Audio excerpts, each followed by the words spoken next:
Hey everyone, it's me, Gretchen Rubin, coming to you live from my apartment in New York City. I am co-host of the Happier with Gretchen Rubin podcast. Usually I'm talking to my sister Elizabeth, but today I have a very special guest. Melissa Hartwig Urban is going to be joining. While we're waiting for her to join, say where you are in the comments. It's always so fun to see where people are. And also in honor of Melissa, who is the Whole30. She came up with the Whole30 and has done so many huge best-selling books about the Whole30, as well as the Do the Thing podcast. Say in the comments, have you ever thought about doing a Whole30 or done a Whole30?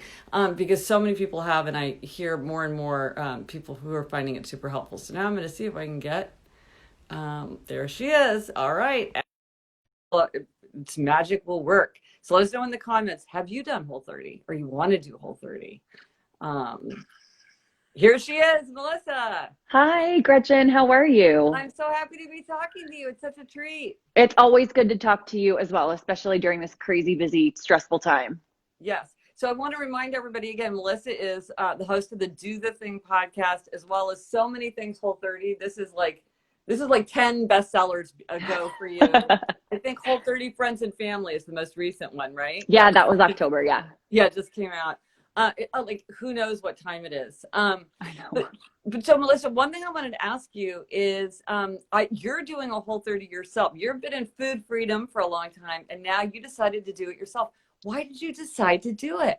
This is my first Whole30 in 5 years. I've been really successfully navigating my food freedom, and the whole point of the Whole30 is to get you to food freedom. Right. But and explain what that is to people who don't know what food freedom is. Food freedom is essentially you making your own food rules based on a place of self-care and information. So you do the Whole30, you figure out what does and doesn't work for you, what is and isn't worth it. And then you create the perfect sustainable diet for you, because there's no one size fits all.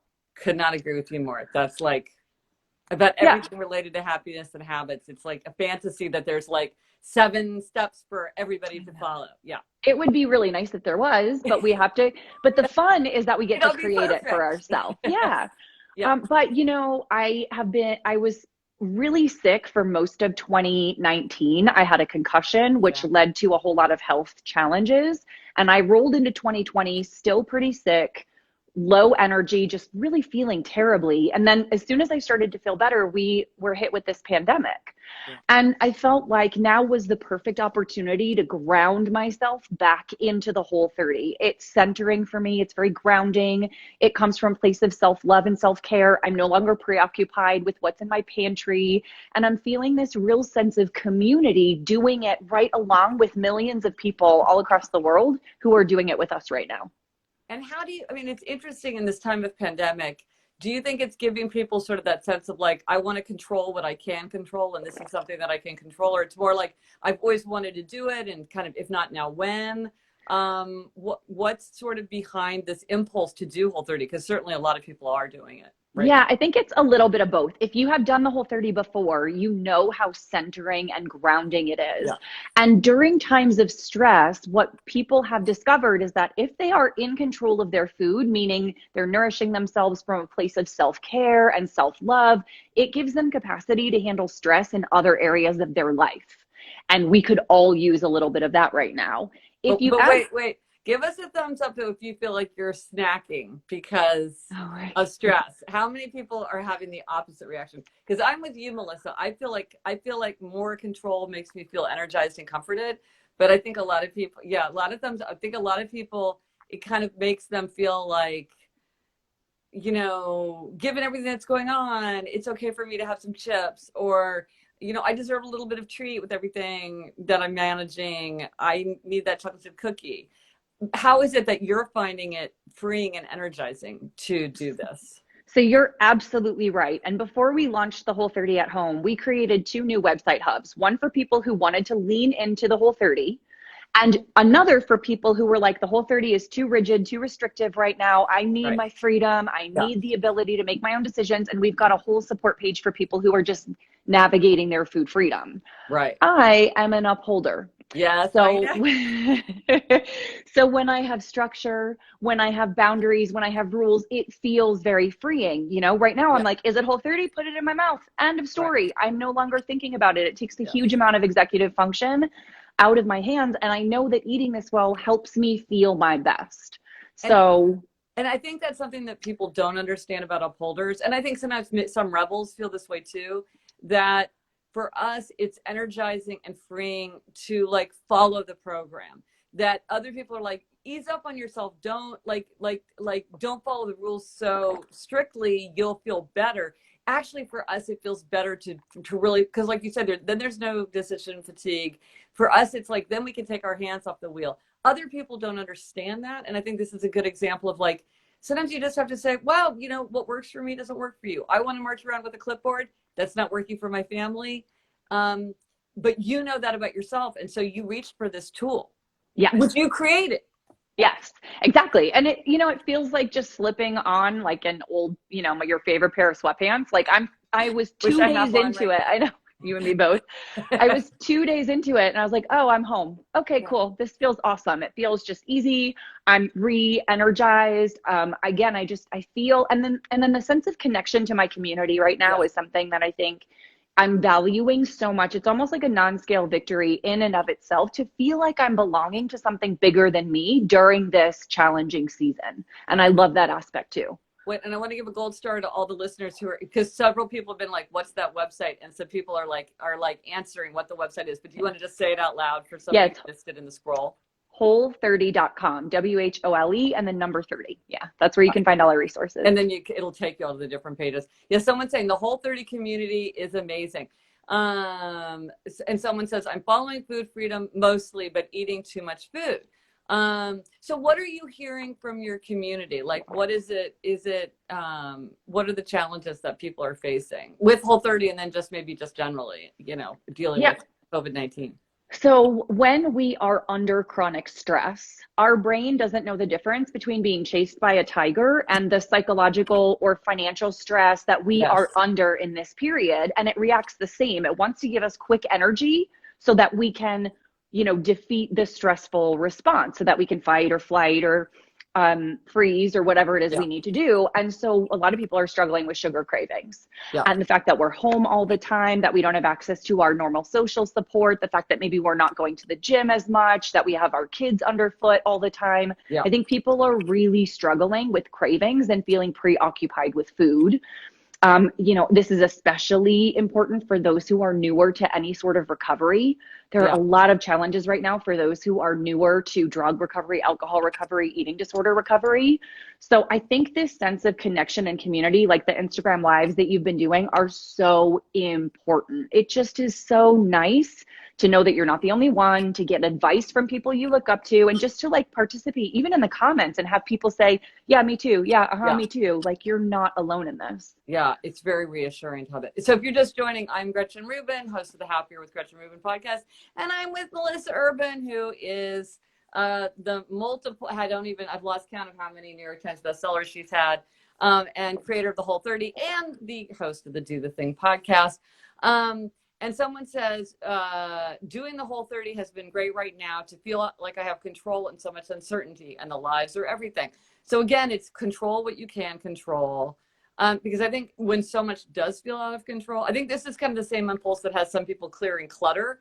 It's like, if I can't do anything else, I can at least make my surroundings feel calm and orderly. And I think for some people, it's like, it's more like I want to have the food that I put into my body feel orderly and purposeful. Yeah. And not kind of just drive by. Like Alyssa, who's been talking about her, and a lot of our community has been talking about burst snacking and night snacking. Because you just sort of want to reach for that recharge. Yes. And you know, these decisions in favor of instant gratification versus what's right for long-term you tend to happen when we're in an aroused state, right? Where we're anxious, we're panicky, we've just had a fight with someone, we're just, we need to get outside, we're worried about finances. And like in that moment, your brain is like, you can fix this with sugar. Yes. And I have found that if we can just find ways to give ourselves pause, that, you know, if we can take a few deep breaths, change our environment, call a friend, distract yourself, you know, those moments of like burst snacking can definitely be tempered, because what I don't want you to do is numb how you're feeling by shoving sugar into your face. It's not the sugar that's the issue. It's like, why are you eating it? And if you're eating it to run away from what's happening around you, it's not a particularly healthy solution long term. Yeah. And then you mentioned people who are struggling with with recovery. And it's interesting because I think for a lot of temptations, many different temptations, people are in a really different environment. And so maybe for some people it's easier because they're not in social situations, and they're not at the office, and they're not going out for drinks, and they're not at that business dinner and things like that. But then for other people, it's like, I'm at home. There's all the stress of like having my family there, working from home. And then it's the constant availability of something, and like just knowing that it's in the closet and that at any moment you could get to it. And maybe that distraction is less because you're not in the office and talking to people and taking calls and like going into the conference room and all that stuff. Do you have any like words of encouragement or like tips or tricks that you found to work for people who are really struggling with like major temptation? It's a very double-edged sword. There are some pros and there are some cons in this situation. I'll also add that it's, you know, we are very much in isolation right now, and a lot of these behaviors hide in the dark. They feed off the dark. So I'm home by myself, and nobody's going to know if I break my Whole30 by going to my pantry. One of the strategies that I like to employ in this time period is something I used when I was early in my recovery from drug addiction, and I used to call it telling on myself. You know, I knew that there would be a time, even if I felt really good and like strong and sure of myself now, that down the road, I was going to stumble. I was going to crave. I was going to be tempted. I was going to not feel good about myself. And so I told a few key people in my support group, look, like, I'm early on in this and I feel really good now, but there may come a time where I'm not feeling so well. If that happens, I promise I'll call you, and I need you, even if I try to brush you off after the fact, like, I need you to kind of talk me through it. Because if I do reach out to you and call you, it means I'm not in a really good place. And just knowing that I had some people out there who were willing to hold me accountable, and that like I had already sort of outed myself, made me feel a lot better. Yeah. Yeah. And that you had that support network kind of already activated and kind of at the ready. One thing that we should say, and I'm sure Melissa, you would agree with me, is like, this isn't for everyone, you know, and I talk about this with the strategy of abstaining. It's not a strategy. This is not an approach that works for everyone. If this is the kind of thing when you're like, this doesn't work for me, this isn't good for me, don't do it. This is something that is a great tool for the people for whom it is a great tool. And those people love it. But I'm sure, Melissa, I mean, it's not a universal tool because, as you said at the beginning, we're not all the same. So if you're listening to this and you're like, well, I would never do that, and if I did it, it would not be good for me. You know you. This is just a tool for people to consider. And one of the ways you learn about yourself is knowing what isn't appealing and what wouldn't work for you. And then you can start thinking about, well, what are other things? Yes. If you have a tendency, if you have a history of disordered eating, you tend to veer into obsession or compulsion or binging with your eating tendencies. The rigidity of the Whole30 is actually contraindicated for that population. The rules of any elimination diet are very black or white, on or off. And for some that can be appealing, and for others that can be triggering. So again, when I say there's no one size fits all, I mean that for the Whole30 too. If this approach isn't right for you, you are free to take what you like from it, take the community aspect, take the accountability aspect, whatever, and leave and find, or the recipes. You know, you've got all these great recipes. There's like super healthy recipes. So you could go through it and you're like, okay, well, I'll just take what I like. Who watching is an abstainer? If you know what an abstainer and a moderator is, give me a thumbs up if you're an abstainer like me and like Melissa. Clearly, like some people like find this helpful. It's just like, oh, just give it up already. That's so much easier than just trying to have dribs and drabs and one Thin Mint cookie and half a brownie and half a dish of ice cream. But other people want to do that. So yeah, I'm getting a lot of thumbs up. Yes, I mean this is an abstainer strategy. But there's a lot of abstainers. It's an abstainer strategy, but it's only a short-term abstination because in your food freedom, that's where you moderate. That's where you decide, is it worth it? How much is worth it? Do I want it? How much do I want? So it's a short-term self-experiment that you can then either choose your own abstinence or choose your own moderation after the fact. Well, and I think also I've talked to a lot of rebels who like Whole30 because there's a real challenge aspect to it too. It's like, are you strong enough to do a Whole30 like perfectly for 30 days? And they're like, everybody told me there's no way I could do that, but I'll show them. And so I think it appeals to them because it's like, it's very like, it's time to like deal with this and like do it. And it feels like a real accomplishment. And there is so much of a community that there's really that kind of gung-ho feeling that can go into it if you want it, or you can just do it on your own, obviously. And if you don't know what we're talking about, you can take the 4 tendencies quiz at quiz.gretchenrubin.com.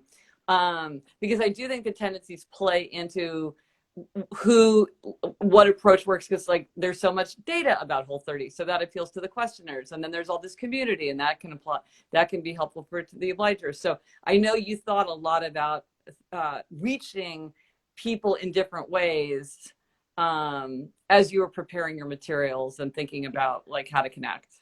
I did. And then of course, when 4 Tendencies came out, I did a deep dive through all of our materials. And I was like, how can I shore up how we talk to obligers? How can I shore up how we talk to rebels? And the podcast, the very first Do the Thing with you, was all about how to hack the Whole30 based on your tendency. And it is still my most popular podcast to date. People love hearing that specialized advice for them, because you do have to talk to all of the groups differently. Yeah. Now, in your community, are you finding that people are having trouble sleeping? So sometimes, right? Yeah. Sometimes it's because of eating habits. If you're eating really late at night, or you're kind of like your sugar is higher than normal, a lot of times it's stress. Yeah. A lot of times it's because our kids are home with us 24/7 and the only alone time we get is from 10 to midnight. Yes. How many people, thumbs up if you are a person, if you're staying up late to have adult time, right? Or you're hiding in the bathroom. That seems to be it's like, I'm in the bathroom for 45 minutes, like reading in the bathtub, like on my laptop, sitting on the floor, like with it on the, closed toilet lid. Because it's a lot of togetherness. Yeah. It is. So yeah, people are having a hard time sleeping. One of the tricks that I picked up a couple months ago after talking to my friend, Dr. Ellen Vora, and doing a podcast with her, is keeping the phone out of the bedroom. I don't bring no phone. Once I brush my teeth, the phone is done.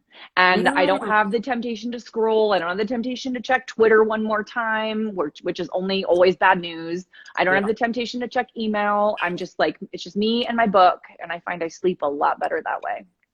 But then you have to buy the alarm clock. So I think that's the thing that like we got to go back to like ye old alarm clock. I have a 7-year-old. I don't need an alarm clock. Oh, really? It is 6:15 every morning, like a Swiss train. If you're lucky, right? Yeah. You're like, on a good day it's 6:15, on a bad day it's 5:30. Yeah. Yes. Oh, isn't that funny? That's right. Well, and a lot of people, somebody was saying that her dog is like now is just wants to go out all the time. Is like just like everybody's home. Like I think I should be able to go outside all the time. I know. So let's see. I'm like, there's so many people who are weighing in. Yeah, someone says, I'm a proud special needs mom, but this time it's exhausting trying to be on 24/7. Well, yeah, I think that's really, really hard. Oh, someone says the no phone in bed rule is so helpful. That's great. Waking up early for alone time. Oh, so that's the other side. That's kind of what I do, because that's also when I'm mentally clearest. So I will wake up early so that I have like a good couple of hours where I feel like, but it's funny, it used to be that the city was quiet earlier and then you would get the bustle, and now it's just quiet all the time. It's it's a little bit weird. I wake up in the morning when I have my son. I wake up and he plays Lego or plays his iPad while I do my morning routine, including my workout in the gym. And it's more screen time than he would normally have. And also he's going to be fine. Yeah. He will be fine. And I get my workout in, and I am 100 times happier as a mama to get my routine done. So like everybody's winning as far as I'm concerned. Yeah. So when you're making that kind of trade-off, are you thinking like, this is what I need, what's realistic, like, an extra whatever is not going to make or break it, just kind of like going through that very explicitly in your mind? No, it was, I need to get my workout in the morning in order to be a decent human being. Yeah, right. What will make him happy during this time? Right. And what's happy is he either comes out and joins me, and then it's kind of a crap show as far as the workout goes, but we still have fun, or he gets a little bit of extra time with his like either Lexia reading stuff, or he has a couple educational games, or he just plays Minecraft. Yeah. And again, like, we're doing the best we can, right? So Yeah. this Well, was more just, how many people think, okay, it's fine to have a little bit more screen time? I'm seeing a couple people saying that. I mean, it feels like, also, you know, for kids, a lot of them are socializing through screens too. So things like video games and things like Snapchat, like, I think sometimes we think of it as them just on a screen without realizing that that's a way that they engage with their friends, or, you know, are they use it in ways that maybe yeah, we're just kind of dismissing it hand wave. yeah, for sure. Yeah, a lot of people are giving a thumbs up to that. Yeah, yeah. Um, if there was one habit, if you were like, you could magically wave a wand and you could end some habit that you think would just make everybody's life easier when it comes to feeling good about the way they eat, what would you pick? If there was like one thing, is it night snacking? Or it could be a positive thing, like everybody has to like monitor what they eat, or what would be the thing you think would be like a Okay. simple, almost universal? I think what would be awesome, and this is from hearing millions of Whole 30ers across Yes, the I years know talk you've about talked to this. so many people. I think it would be awesome if I could break the idea that you need something sweet to finish a meal. So Ooh, many of us are so conditioned to the dessert habit. And I have people now on the Whole30 saying, like, I just finished dinner and I'm still hungry. What is going on? And I'm like, okay, are you actually hungry? Would you eat more dinner? And they're like, yeah. well, no, I don't want more Okay. dinner. Okay, give us a Okay. thumbs up if you feel like a dinner isn't complete unless you've had something sweet. Or like, Super common. you know, at some point in the evening, like you need that like little sweet hit. Thumbs up if that's because I think it's like eating in a movie theater. If you're used Yes. to it, you're like, what's the point of going to a movie if you can't have candy? My parents are too cheap. There's no way Yeah. they were gonna pay for food in a movie theater. So it was unthinkable. And I was like, do people actually do that? I mean, I would see them do it, but like when friends would actually get candy, I'm like, wow, like I didn't know that was a thing you could actually do. And so that never formed. But for some people, that is like rock solid. And I think Mhm. the same thing with dinner. That's so interesting. And You've I've seen read that. studies that show that I think it was in Charles Duhigg's book, that Ah, the habit of creating a dessert habit can happen in a matter of days. You give someone something sweet yes. after dinner a few days in a row, and all of a sudden it's become a habit. So No, I mean, this idea that it takes 21 days or 66 days, I'm like, get a donut on your way to work and yeah, that thing will lock in 2 days. It's like, and some habits are almost impossible to form. So, yeah. someone says, Jen, your hair looks great. Oh, thank you. I don't know who Jen is, No, but I'm sure it looks. yeah, yeah, Oh, yeah. thank you. I appreciate that. Somebody in the comments was saying about tea. So do you have any suggestions about sort of how to break that? Yeah, so one of my favorite things that I picked up during my first Whole30 was brewing a pot of herbal tea kind of Ah, after dinner. Not right after dinner, but like that time where you'd settle in with a book or with a movie. And I felt like I needed something like your movie yeah, theater experience. I would yeah. pick an herbal tea, I would brew a pot, I'd have like a cup of something warm in my hand, and that was a nice Ah, ritual to replace the idea of dessert. ah. Yeah. So it was kind of like having it be a little bit of a thing, not Yeah. just something that you would grab. What do you Yeah. think about ideas like brushing your teeth or chewing a piece of like mint gum or cinnamon gum? Do you think those I could work? I definitely think that brushing your teeth could work. I know you've talked about this before because it just sends a signal to the brain that eating time is over. Yeah, yeah. I have one of my team members, Lilu, will literally tell herself as she goes to the pantry after dinner, oh, no, the kitchen is closed. And Yes, that works really yes. well for her. Yeah. I think that's really helpful. And if you can like turn off the light and close the doors or something, if you can, we can't really do that in our household. That's not the family I have, Yeah. but I know some people do that, and I think that can be really good. Yeah. Um, Peppermint tea solves all sweet Mhm. cravings for me. Yeah. Um, oh yeah. Somebody said we had dessert after. Oh, so yeah. Oh, yes. Someone says, who is Jen? Yes, this is Melissa. I think they thought your name was Jen because That's this is okay. addressed to you. Yes, I'm Gretchen Rubin, and this is Melissa Urban. I'm host of the Happier podcast, and Melissa's the Whole30 and the Do the Thing podcast. And yeah, I mean, it's interesting about. Oh yeah, someone's saying the name of the Charles Duhigg book is The Power of Habit. Mhm. Yeah, that's yes. Several people. Somebody says flavored tea helps. Yeah. Now, what do you think about having like Diet Snapple or something like that? Or do you think you really want to get away from the sweetness? From a psychological perspective, what I have found works the best is not trying to substitute like a healthier sweet for that sweet craving, because your brain kind of doesn't know the difference between a Snickers bar and a Lara bar. All your brain knows is I Yes. craved sugar and I got sugar. So Right. if you really want to break that cycle of like eating something sugary, the neurotransmitter dopamine hit, the seeking, the eating, if you want to break it, you really just have to kind of like not eat something sweet after a meal. And it doesn't take very long for that association to kind of go away, especially if you replace that, as Yeah. Charles Duhigg recommends, with another habit that still provides something that's comforting, something that's, lets you get a little bit fidgety if that's how you get in the middle of the, later in the night. But I think the idea of replacing a sugary treat with something that's just less sugary doesn't really address the habit. Yeah. Yeah. Yeah. I see that. One thing that I think can work really well if you're set up for it is like doing something with your hands, like a puzzle, or doing your nails, or like doing craft work, or knitting, or flying ties, or something where you're like, the idea of like going up and getting something and eat, it just feels very disruptive. You're sort of like not in that mode anymore, especially if there's something where you want your hands to be clean.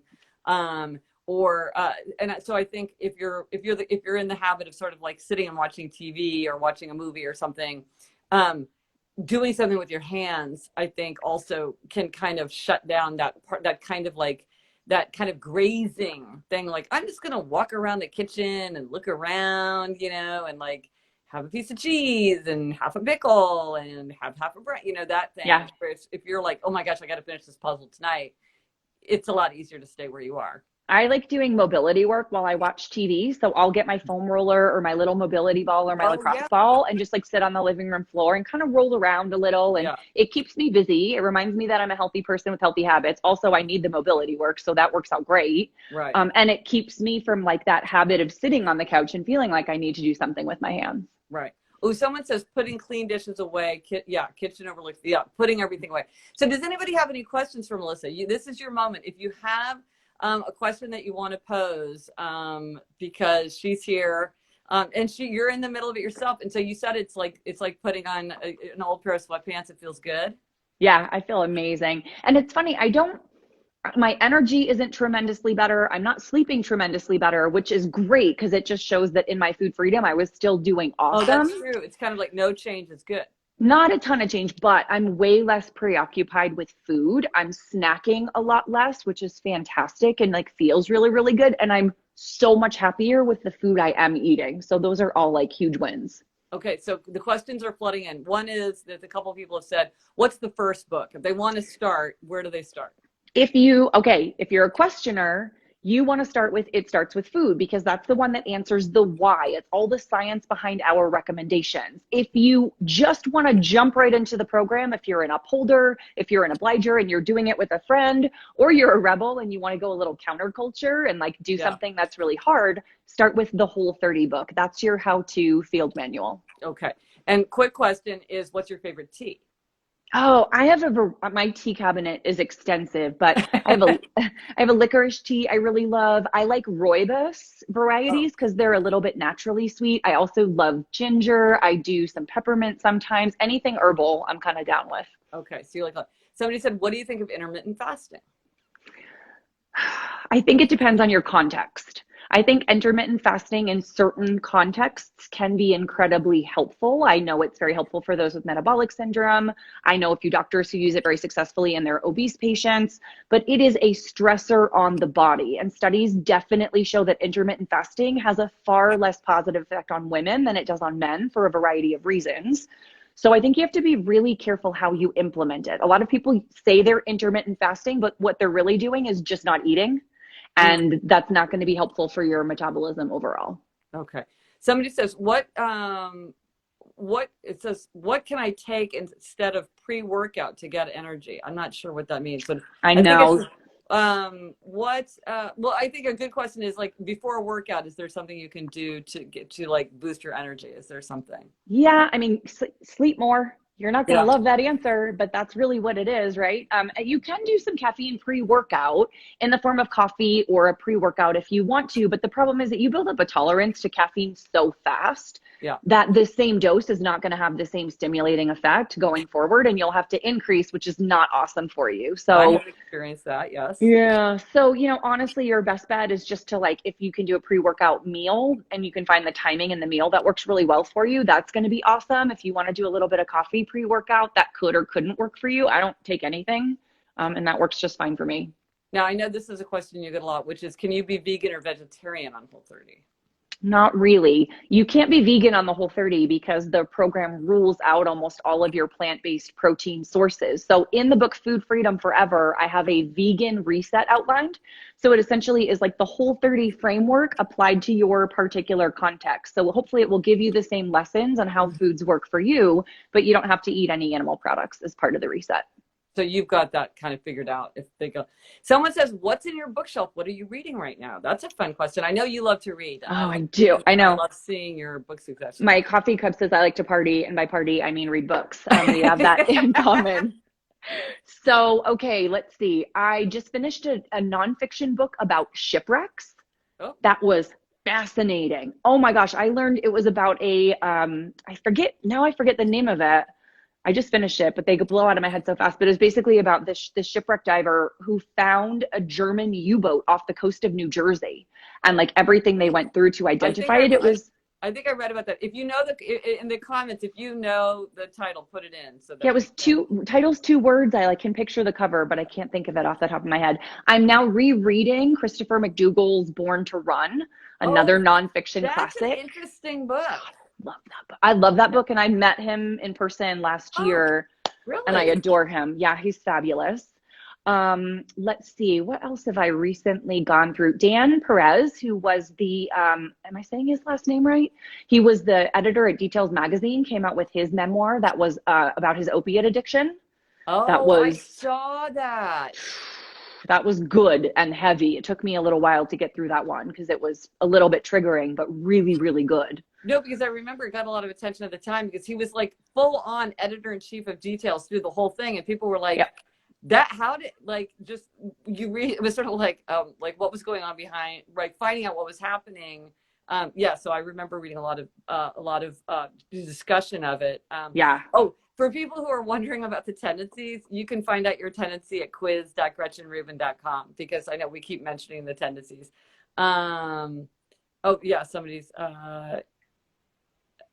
Some people are asking, someone says licorice root tea is my favorite too. Oh, yeah.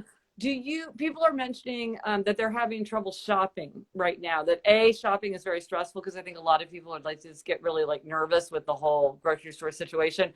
And that also you don't necessarily have the same variety, or you don't want to go, this place and that place. Do you have any thoughts on that? Yeah, I did a newsletter all about food uncertainty last week for Whole30. So my recommendation is to keep it simple, cook ingredient meals instead of from fancy recipes. Because if you have this recipe, there's a good chance you're not going to find a few of the ingredients. But if you just go out looking for protein, veggies, fruit, healthy fats, and then you make a dressing or sauce or buy a dressing or sauce, that's kind of all you need.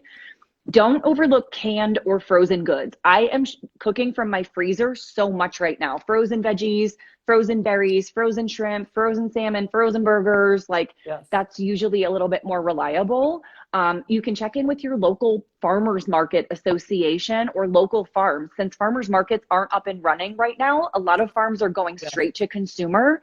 And that could be a great way to get on board with like a CSA for local seasonal produce. So those are some of my best tips. And it's great to go to a farmer's market because especially if you're keeping those places going. And the thing is, the research shows that actually frozen vegetables can often have more vitamins and nutrients because they're flash frozen and they're not sitting out. So I think we sort of feel like fresh is best, but for many things, frozen is actually just as good or better. And so someone says eggs are super expensive right now. What protein alternatives do you recommend? I mean, eggs, I eat so many eggs. I eat thousands and thousands of eggs. And they're getting really expensive. What do you think? We don't eat a ton of eggs at my house because I don't find them quite as satiating. I'm doing a lot of ground meat, so ground beef, ground chicken, ground turkey. I know that a lot of pork suppliers are shutting down, so pork is about to be more expensive. So you may end up having to shift away from beef and pork. Salmon season is almost upon us, right? Like I May, love my July is when salmon. salmon season starts. But again, this is where frozen animal protein comes in really handy What about canned because tuna? oh yeah, oh yeah, oh my gosh, yes. Canned tuna, canned chicken, canned salmon. Heck yeah, great sources. Yeah, I love canned tuna. Yeah. If somebody's saying, is the book Shadow Divers? Yes. Yeah. That's Good. it. Okay. Gold I star. loved it. I was Some enthralled. okay. Enthralled. And somebody says, I'm reading Born to Run right now. Yeah, Yeah. a lot of people know Shadow Divers. It was so Someone says, good. who is the author of Born to Run? Is it McDougall? Christopher McDougall. Christopher McDougall. Yeah. Oh, and someone says, I'm just reading Better Than Before, thanks to Melissa's recommendation. Thank you. Love it. I love that Um, one. Somebody says, why did I? Somebody's saying that a couple people said that they got migraines on Whole30. Is that something that people find, or is that sort of an idiosyncratic thing? I mean, it can happen. It could be an adjustment period as you're kind of going through and changing your diet. It could be that when people come to the Whole30, maybe all of a sudden you're eating way more of a particular food that you weren't eating so much of before. And that food happens to be a trigger. So tomatoes, nuts and seeds, eggs, those can all be triggers for certain conditions like migraines or eczema. So if you start a Whole30 and all of a sudden you're eating tons of nuts and seeds and nut butters, and Oh, those migraines kick up, that could be a cause. So it's hard for me to say from here, but I wouldn't say it's common, but it's certainly not abnormal. someone said, oh, somebody is recommending a book, Women on the Edge, top of Love the it. charts in Canada. So that's great. I love it when people recommend books for me. Oh, and someone says, or if they gave up coffee. But I think you can drink coffee on Whole30, right? You can drink coffee on Whole30. Yep. I don't drink any caffeine, but I will drink decaf coffee. I'll drink Yeah. coffee alternatives. I just had a mug of bone broth. I like to drink that in the afternoon. Yeah. You can do herbal tea, but yeah, you can do coffee. We even have Whole30 approved coffee creamers like nut pods, and you can add collagen to your coffee and MCT oil. And yeah, coffee's come a long way since the early days of Whole30. Now somebody says this is like somebody who's in it. Says, why did you decide to not omit nightshades for Whole30? It's a good question. So nightshades are a group of plants that can be problematic, particularly in those with autoimmune conditions, chronic pain, or chronic fatigue. So sort of these like big picture inflammatory conditions. For most people, nightshades, which are like tomatoes, white potatoes, eggplant, peppers, for most people, they're actually like really good, healthy, nutritious foods. In this specific population, however, they don't work super well. So on the big picture Whole30, because it's not designed as a medical intervention, nightshades are a great addition to your overall big picture healthy diet. But if you fall into one of those population groups and you notice that with the consumption of foods like tomatoes or eggs or nuts and seeds, you're having joint pain or flare-ups, you might want to consider an experiment within an experiment and pull nightshades out as well and see if you do better. If you're just joining, I'm Gretchen Rubin, host of the Happier Podcast. This is Melissa Urban of Whole30 and the Do the Thing podcast. Here's what's your favorite brand of bone broth to drink? Oh, I'm drinking Kettle and Fire right now. We have several Whole30 approved bone broth companies, and you can also make your own really easily. In fact, if you go to your local farm, very often they'll give you the bones because most people are buying the meat and they don't want them. And it's so easy in your slow cooker or instant pot or on the stovetop. But I really love Kettle and Fire's bone broth. I drink a cup every afternoon. It's satiating. It's a good source of vitamins and minerals. It's got a lot of collagen, and it's just like a nice warm cup, especially on a day like today where it's gray and rainy. Oh, that's great. Yeah. Yeah. Somebody is saying, yes, give me all the potatoes. Yeah. Me too. This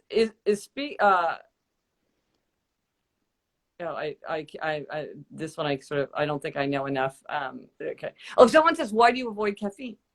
Oh, I have figured out through various Whole30-ish experiments where I take caffeine out and then bring it back in that I do not tolerate it well. And then interestingly, I got some genetic testing about 2 years ago that shows that I'm a very slow metabolizer of caffeine. So if you think about pouring caffeine into like a wide open drain, it kind of goes through and goes right through your system. My drain is blocked. So one cup of coffee or 2 cups of coffee and it sits in my system forever. It makes me agitated. I get anxious. I get really cranky.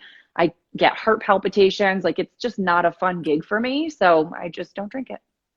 I'm kind of that way with alcohol. It's like I'm fine with alcohol. It just doesn't affect me well. It doesn't make me feel cheerful. It makes me feel like really, really belligerent and then super sleepy and just miserable. And like, it's not fun for me. And so but it's like, I don't drink, not because I just like, I'll have half a glass of champagne or something, but it just doesn't agree with me. Mm-hmm. And I think sometimes people are like, well, this is fun. And it's like, well, it's fun if it's fun for you. Yeah. You know, like I love a cup of coffee, but it doesn't have a bad effect on me. And so, you know, it's like, yeah. I feel like if I can write 8 books and have a baby without caffeine, I'm probably doing fine. So I just haven't seen a reason to bring it back. Yes. Yes. Yeah, it's interesting. Yeah, somebody says, me too. I don't tolerate caffeine well. I had a college roommate who like, it just never had it. I mean, I'm like, how did you get to college? You never had a cup of coffee. And then she had one and it was just like, you know, and then I'm like, I think we know why you never had any before, because it was just like every which way, it was not good for her. And she'd never had it before. So of course it was like her whole system was just in shock. And I was thinking, how could you have such a massive reaction? Well, now I think Michael Pollan wrote a thing about caffeine, which I haven't read, because I'm like, I embrace caffeine. Like that ship has sailed. But I don't know if anybody has read the Michael Pollan about coffee. And I haven't read it yet, but like caffeine is one of those things that like can be really health promoting. Yes, in the right context and in the right dose. And then for other people, it's like really health detracting. So again, it's really context dependent. Yes, yes. Someone said, I just made my own chicken bone broth last week in my Instapot. Oh, there you go. Superstar. There you go. Well, listen, Melissa, it's so fun to talk to you always. I always learn so much, and I just get such a kick out of talking to you. So thanks so much for dropping by. It was my pleasure. Yeah, thanks so much. Okay, everybody, Elizabeth and I will be back tomorrow. And so keep your hands clean and your minds clear. Bye. Bye.